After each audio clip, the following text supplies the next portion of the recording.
Hello and welcome to part 3 of our Nordic, all things Nordic. This is with JD Wade and I am Tracy G, the connector Tracy G. Welcome back.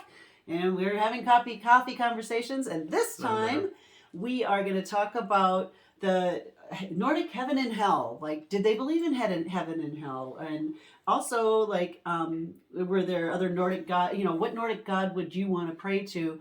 Because they all did different things, and we're going to see if we can get it all into here. If we can't, then you're going to have to go to part 4. So we're just sorry about that. But we'll see how it goes. So, heaven and hell. Was there a heaven and hell that the Well, okay, so first of all, if you did not see the part 1, the Nordics, actually, their religion was not a religion. It was more of a way of life. And they didn't even have a name for their religion originally. It kind of got put into paganism, but that wasn't what it was called. It was called, you're the guy that knows all the words that I don't know. Well, at the time, at the time, it was a series of cultural beliefs that were common to people groups who lived in that part of the world. Right. So the Norse people who, at first had not encountered other parts of the world, to them this was just simply the practice. Right, this is just the way you lived your life. It was the culture, sure. And so a couple words have been used to refer to it, such as troth, which can be belief. Some people also use troth to imply practice, but just troth, belief in the gods, which were called the Aesir or the Ossa. So there's a couple terms that were used, but I don't think that the Norse people really spent a lot of time codifying theology and practice. Right. It could vary a little bit from village to village. It was just cultural practices, something they'd always done. Yes.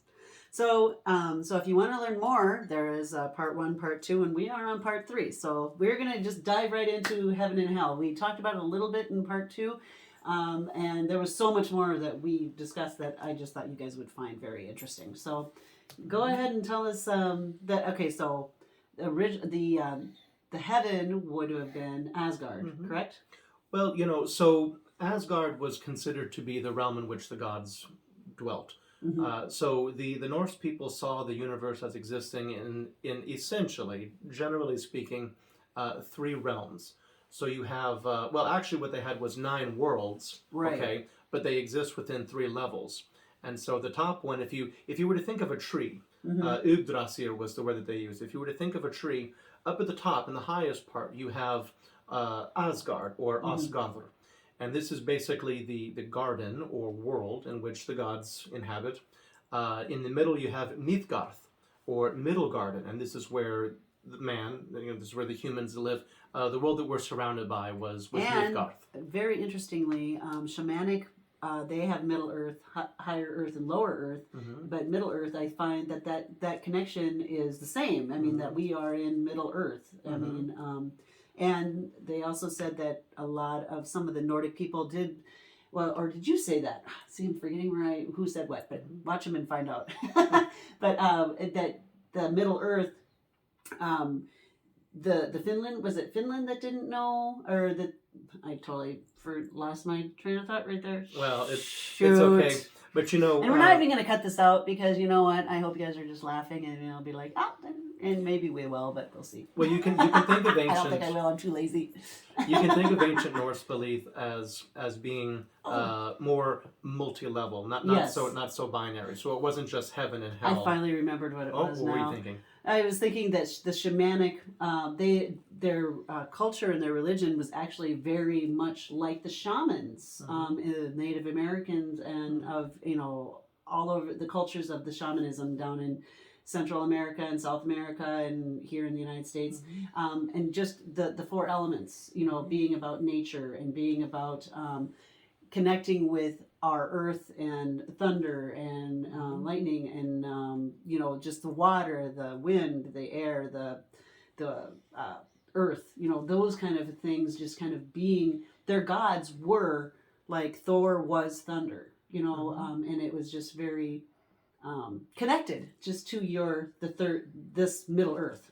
Well, humans are humans, and as humans spread across the earth, there are common experiences and common interpretations and common belief systems. So it's very easy to see the link between different cultures. Yes. And it shouldn't really come as a surprise. It's sort of like if 10 or 15 people watch the same movie, you might get 10 or 15 variations of, hey, what was this movie like? Right. But they all saw the same movie. Right. And humanity lives on the earth. And so humanity experiences the earth, and across many different cultures, given enough time, you will see some similarities. But it's very fun to see those Because similarities. those four elements are the same wherever you are on Earth. Well, and this is part of what Svein discovers with Rosalind in the book, is that you may look different, you may talk different, you may even believe different, but at the end of the day, you're just like me. Yeah, We're you both still have to humans eat, you still experiencing. have to drink, you still have to go to sleep. Yeah, you still have feelings and everything else.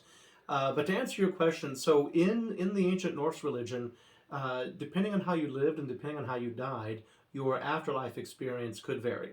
Okay. And of course, it should be mentioned that not all Norse held identical beliefs. So, there was some variation on these themes. One of the stories that was explained was that if you were cowardly in life, or if you died of illness, that is to say you were weak, or if you died of old age in your bed, that is to say you must not have been very brave, if you were not doing things, frequently you could be expected to wake up in the underworld. And the underworld was seen as a misty, quiet sleeping room, basically. And it was named for its patroness, Hel, which of course made its way into the English language, which is our concept. But the people that were down there were largely just dormant. They were asleep, they were dormant, they still existed, but were not in any way active or potent. And there are some stories in the sagas of individuals making their way down into Hel, such as Odin, who went to find his son Baldur. And when he found his son Baldur, his son was lying in state. He was asleep. And Odin whispered into his ear. So this word Hel does exist. Helheimur was the ancient name for it. I was just looking for that. Yes, Helheimur, or we would say Helheim in Helheim, English. yep. But this doesn't mean that we should think of the Christian concept of hell. Right. I would say that Helheimur is more related to the Greek concept of Hades, in which people existed as what they called a shade, basically an echo of their former self, not fully present, definitely not active. Ghosts. Or even in the Hebrew concept of Sheol, the place of the dead, which again was considered to be subterranean and just sort of a muted place of dormancy. In the ancient Psalms, David is lamenting his son, his infant son who had died, and he says, "I wish that I could go down into Sheol and be with my son," is what he says. So it was the subterranean concept. When you think about humans traveling across the earth as we spread, you're going to encounter caves and caverns everywhere. Right. And when you look into these caves and caverns, they do not look very exciting. They look kind of scary and intimidating. Right, like they might And go into this somewhere dark and scary. Sure, this influenced a lot of people's ideas of the underworld. Yes. One of the things that I thought was kind of interesting too was that, okay, so if you did die as a warrior, like on in those shows that are on Netflix and HBO right now, where they're all kind of going to Valhalla, where they're going to be a warrior and get ready for Ragnarok, which is I don't think we talked about that, did we? About Ragnarok and how they helped the pagans to switch over to Christianity because of what them saying that was actually in the past, not in the future. So tell them about that though. That was very interesting. So the first half of it is, in this Norse idea, if you died on the battlefield, and it didn't really matter which side you were on. That's an important thing there wasn't this strict dichotomy of they had to have what a is sword good in and their what's hand, bad. I think, at least one of the movies. If you died bravely in battle, okay, then Odin and Freyja would both come. They had an arrangement. Freyja takes half the slain, Odin takes half of the slain. If Odin selected you, he would take you to his hall where he held dominion, which was known as Valhalla. That's not the original pronunciation, but it's close enough. Okay. Valhalla literally means the hall of the slain or the home of the slain. Okay. And in this place, your spirit would carouse and party and drink and eat all night, fall asleep. The next morning you wake up and you spend all day in mock battles, training and preparing and fighting. And the ultimate goal is Ragnarok, yes. Right. Now, by contrast, if Freyja took you, then you would go to the domain that she ruled over, which was known as Folkvangur. And Folkvangur you can think of more as sort of an idealized image of Earth. People are tilling the ground, raising crops, building homes. They're living as they would have on the Earth.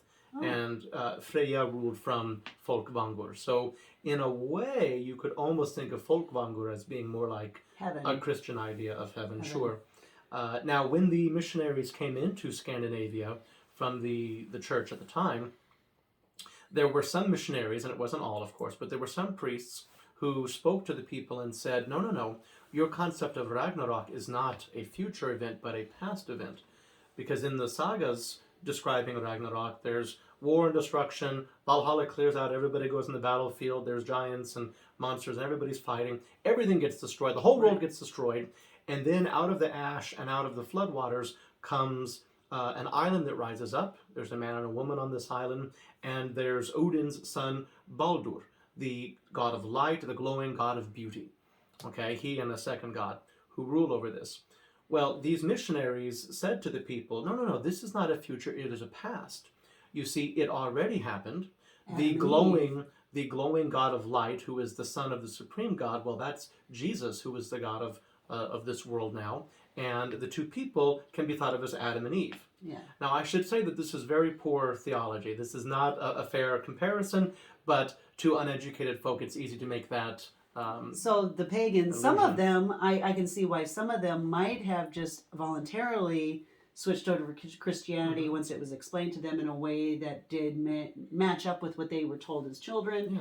Yeah. And like their one symbol for Thor's hammer looked a lot like the cross of Jesus Christ, which they were holding, just turned around. Well, there were power events that occurred. Now some ancient pagans or historically the people of Scandinavia who practiced the original religion, they were known as heathens because they dwelt on the heaths, such as in Iceland. But many of these people converted willingly. They were presented with the gospel and they accepted it and they converted. Some were coerced and forced. Others, maybe the king converted, so now everybody had to. But there was also some very, very powerful encounters, what they called power encounters. An example comes from Germany. There was in Halle what they called Thor's oak. There was this massive oak tree, very, very powerful, and the local people had believed it to be possessed or inhabited by Thor for generations. Well, a missionary came, and the people were resisting his message, and they venerated this oak. So the story goes that this man, without the people knowing, went and chopped down and tore down Thor's oak there in Halle. Oh, wow. Chopped up the wood and built it into a chapel. When the people discovered that he had torn down Thor's oak, at first they wanted to kill him and destroy him. Right. But then they said, let's wait and see what Thor does to him. Right. Nothing happened. When the people realized that Thor's oak had been torn down and Thor had not even reacted, and yet this man was now constructing a chapel with the same wood, many of them converted and said, well, this God Jesus must be superior because Thor's oak was torn down and nothing happened. Right. So that was an isolated event, but that was what they call a power encounter that did convince some people. So obviously when Christianity came in, the concept of heaven and hell was a little bit more structured and confined than the Norse idea of 9 worlds and variations of what is good and what is bad. But there were enough similarities that it wasn't completely foreign. Gotcha. Well, I think that is it for today. We'll see you again soon. Cheers.